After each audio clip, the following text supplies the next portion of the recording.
பிகாமில் ஆடிட்டிங்கில் வந்து ஒரு கொஸ்டின், அதாவது what is auditing is a short mark question, 2 mark question. ஓகேயா?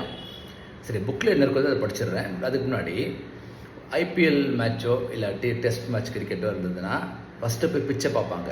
ஓகே, அம்பையர், அதாவது பிச் கண்டிஷன் எப்படி இருக்குது, ஓகே, வாட்டர்லாம் கரெக்டாக ஊற்றினாங்களா, அதுக்கு முன்னாடி கிராஸ் கரெக்டாக இருக்கா, கிராக் எதுவும் இல்லையா அப்படின்னு சொல்லிட்டு.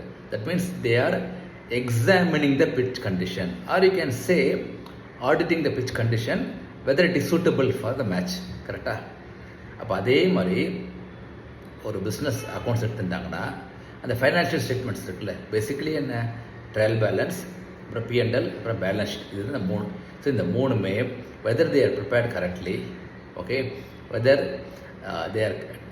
யூ ஹேவ் சஃபிஷியன்ட் சப்போர்ட்டிங் டாக்குமெண்ட்ஸ்பாங்க. அதாவது இப்போ சேல்ஸாக இருந்தால் கரெக்டாக இன்வாய்ஸஸ் இருக்கணும், பர்ச்சேஸாக இருந்தால் கரெக்டாக பர்ச்சேஸ் இன்வாய்ஸஸ் இருக்கணும். ஓகே, அது மாதிரி என்ன பேங்க் பேலன்ஸ் இருக்கோ அதுக்கு பேங்க் ஸ்டேட்மெண்ட் இருக்கணும். ஓகே, அதே மாதிரி எவ்வளோ இன்வென்ட்ரி இருக்கோ அந்த இன்வென்ட்ரிக்கு நீங்கள் போய் செக் பண்ணியிருக்கணும்.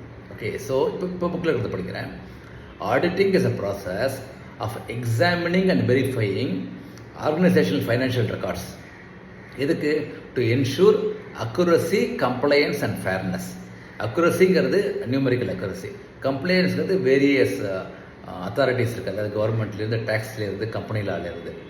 ஃபேர்னஸ்க்கு வந்து கரெக்டாக போஸ்டிங் இருக்கான்னு சொல்லிட்டு.